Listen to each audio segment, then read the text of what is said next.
Hello दोस्तों, नमस्कार। चलिए हम लोग बात करते हैं। ये फिजिकल मैप है, भौतिक मानचित्र है, ठीक है, जिसमें आप देख सकते हैं अपना इंडिया है, ठीक है। अब इंडिया में आज हम बात करने वाले एक खास जगह की, एक खास माउंटेन रेंज की, जिसकी हम बात करेंगे। वो क्या है? हिंदू कुश है। क्या है दोस्तों? हिंदू कुश माउंटेन रेंज है, ठीक ना।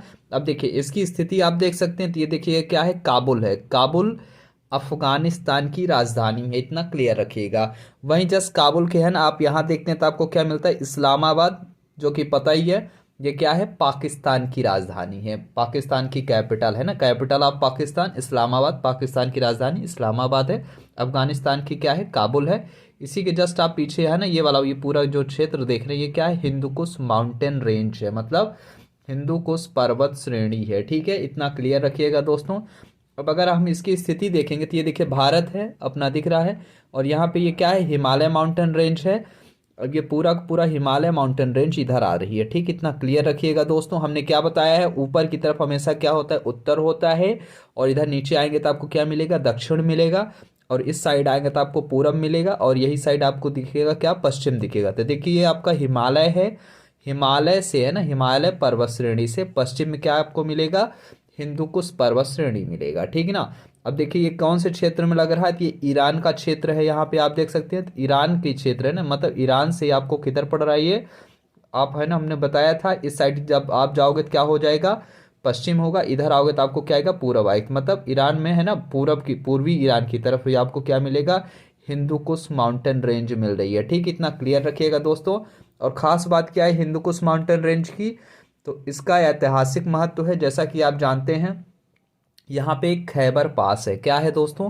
खैबर पास है। कहाँ? हिंदू कुश में, ठीक है ना। अब हिंदू कुश माउंटेन रेंज में खैबर पास है, जो क्या करता है? इस तरफ से इस तरफ है ना, देखिए पास मतलब होता है दर्रा, तो खैबर दर्रा जिसे बोलते हैं, खैबर पास या खैबर दर्रा बोलेंगे आप हिंदी में। वो क्या करता है? किसी भी पर्वत, क्योंकि पर्वत बहुत ऊंचे ऊंचे होते हैं, तो उसके है ना नीचे से क्या होता है? एक रास्ता बना होता है, ताकि लोग क्या करें? इस तरफ से इस तरफ आ सके, ठीक है। तो 326 ईसा पूर्व में कौन आए? महान अलेक्जेंडर है ना, जो महान आक्रमणकारी थे। कौन? अलेक्जेंडर द ग्रेट है ना। वो क्या करते थे? अपने साम्राज्य विस्तार से चले थे मैसोडोनिया से। कहाँ से चले थे? मैसोडोनिया से जीतते हुए आ रहे थे, और हिंदुकुश के खैबर पास से होते हुए भारत में इंटर करते हैं, ठीक है। इतना याद रखिएगा। तो जब भारत में इंटर करेंगे, खैबर पास से ही आए थे, हिंदुकुश में पड़ता है, ठीक है। इतना याद रखिएगा दोस्तों। जब आए तो यहाँ क्या था? पंजाब प्रांत है भारत का, पता ही है, पंजाब, जो कि कुछ क्या है, आप देखेंगे तो इसका आधा भाग कहाँ है? पाकिस्तान में है। और अपना क्या है? अपने इंडिया में भी पंजाब मिलता है। जो पंचनद है ना, क्या बोला जाता है? 5 नदियों की भूमि पंजाब कहा जाता है दोस्तों। इतना क्लियर रखिएगा आप। तो क्या हो जाएगा? यहाँ पे एक शासक थे जिनका नाम था पोरस। क्या नाम था? पोरस। पंजाब प्रांत के राजा हुआ करते थे, ठीक है ना। तो उनकी है ना क्या हुई? लड़ाई हुई किससे? अलेक्जेंडर द ग्रेट से, है ना। तो आक्रमणकारी जो भी अलेक्जेंडर ग्रेट थे उनसे, और अपने महान शासक क्या हुए? पोरस से लड़ाई हुई। और इसमें पोरस ने बहुत बहादुरी से लड़ा, क्योंकि आप देखिए पंजाब प्रांत उस समय क्या थे? ज़्यादा बड़ा नहीं था, ठीक ना। लेकिन सोचिए उस राजा की बहादुरी है ना, उन्होंने क्या किया? अलेक्जेंडर द ग्रेट की है ना सेना से सामना किया। और उस समय देखिए भारत में क्या था? भारत में इस समय मगध था। मगध बहुत ताकतवर था, लेकिन मगध में क्या था? नंद वंश का रोल चल रहा था उस समय, ठीक है ना। इतना याद रखिएगा। लेकिन वो क्या थे? भोग विलास में ज़्यादा इन्वॉल्व थे, मतलब वो ज़्यादातर भोग विलास में ही थे, तो उनका ज़्यादा ध्यान था नहीं।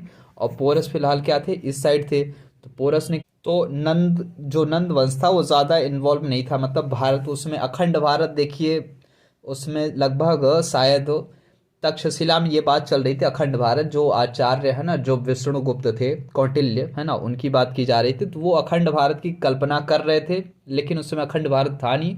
हाँ, पंजाब प्रांत जरूर था। तो पंजाब प्रांत में ज़्यादा जो वहाँ के राजा थे वो कौन थे? तो पंजाब प्रांत के राजा पोरस थे। उन्होंने क्या किया? फाइट किया। कब किया? 326 ईसा पूर्व में अलेक्जेंडर और किसके बीच होता है? पोरस के बीच एक लड़ाई होती है। कहाँ पे होती है? झेलम नदी के किनारे। और इसे क्या बोला जाता है? हाइडे स्पीज बोला जाता है। क्या बोला जाता है दोस्तों? हाइडे स्पीज या झेलम वितस्ता का युद्ध भी कहा जाता है, ठीक है। अब उसके बाद क्या होता है? 326 ईसा पूर्व के बाद अब यहाँ तक तो आ गई थी सिकंदर की सेना। और इस युद्ध में क्या हुआ? सिकंदर है ना, सिकंदर से जो पोरस है वो बहुत बहादुरी से लड़े, क्योंकि इनके पास ज़्यादा प्रांत है, ज़्यादा बड़ा प्रांत था नहीं। और सिकंदर ऑलरेडी जीतता हुआ चला आ रहा था, है ना। उसकी सेना का काफ़ी क्या थे? उस समय मोराल बहुत हाई हुआ करता था, ठीक है, इतना याद रखिएगा। लेकिन जब यहाँ पे पंजाब से लड़ी सिकंदर की सेना तो क्या हुआ, उन सबको भी एहसास हुआ कि नहीं वाकई है ना, भारत की इस समय क्या जो ये जोग्राफिकल एरिया है ये थोड़ा है ना, ये अलग है। और जब नदी के किनारे हुआ और भारत के पास क्या थे यूजली हाथी, यहाँ पे एक अलग लेवल का क्या था, एक हाथी जो था हम लोग के वॉर टैक्टिक्स में यूज किया जाता था, ठीक है, इतना क्लियर रखिएगा। जब सिकंदर की सेना लड़ी तो क्या हो गई, उनका मनोबल, युद्ध तो जीत लिए थे लेकिन क्या हुए अब अंदर से क्या हुए, तो ऑलरेडी इतने वर्षों से वो युद्ध लड़ रहे थे, थक चुके थे ना। अब उन्हें क्या चाहिए था, अब उन्हें वापस जाने के लिए वो है ना, फिर इसके बाद ये आगे नहीं बढ़े, यहीं से क्या हुए, जो सिकंदर था उसने क्या किया, तक्षशिला और पंजाब का जो क्षेत्र था उन्होंने क्या कर दिया, पोरस को दे दिया वहाँ का कार्यभार संभालने को। हाँ, उस समय तक्षशिला क्या था, तक्षशिला में जो तक्षशिला का राजा हुआ करता था उसने क्या किया था, सबसे पहले सरेंडर कर दिया था सिकंदर की है ना, सिकंदर की अधीनता स्वीकार कर ली थी, ठीक है, इतना याद रखिएगा। तो सिकंदर की अधीनता स्वीकार करने वाला तक्षशिला का जो राजा था उसका नाम आम्भी था, ठीक है, आम्भी ने स्वीकार कर ली थी। लेकिन क्या हुआ था, जब ये पोरस से लड़े सिकंदर तो क्या हुए भाई, इन्हें काफ़ी टक्करी मिली है ना, अच्छा खासा। फिर इसके बाद क्या हुए, इन्होंने जाते टाइम क्या कर दिया, सिकंदर जब लौटने लगा तो ये पूरा का पूरा क्षेत्र चाहे तक्षशिला और पंजाब ये दोनों प्रांत क्या कर दिया, यहाँ का हेड बना दिया, पंजाब और तक्षशिला का हेड बनाया गया पोरस को, और यहाँ से वो लौट गए, ठीक है, इतना याद रखिएगा। क्योंकि सेना का मनोबल काफ़ी टूट चुका था। अब इसके आगे ये जाते तो और ज़्यादा फिर है ना, नंद वंश काफ़ी बड़ा हुआ था क्योंकि मगध उसमें काफ़ी बड़ा हो चुका था, मगध का विस्तार हो ही चुका था। हाँ, बस वो भोग विलास में अलग थे लेकिन उनके पास सेनाएं तब भी थी। इसलिए क्या हुए, अब यहाँ से लौटना उनके लिए मजबूरी हो चुकी थी, काफ़ी दिनों से लड़ भी रहे थे युद्ध। तो आई होप कि आपको ये चीज़ें समझ में आई। हाँ, ये कहानी कब की है, 326 ईसा पूर्व की है, ठीक है ना दोस्तों। लेकिन अभी इसका और क्या हो सकता है आज के टाइम में, तो आज के टाइम में आप सिर्फ देखेंगे हिंदू कुश का जो क्षेत्र है वो किसके पास है, वो आज ईरान के क्षेत्र में आ रहा है। और प्लस है ना, अफगानिस्तान और पाकिस्तान का कुछ क्षेत्र क्या है इसमें इंक्लूड किया जाता है, और यहीं पे आपको खैबर पास मिलेगा, इतना याद रखिएगा। और जो कि ग्रेट है ना, जो अपना ग्रेट हिमालयन रेंज है उससे है ना क्या है ये, उसके पश्चिम में पड़ता है, ठीक है ना दोस्तों, याद रखिएगा उससे पश्चिम में पड़ता है। और बाकी आप मिलते हैं अपने नेक्स्ट वीडियो में, तब तक के लिए बाय बाय दोस्तों।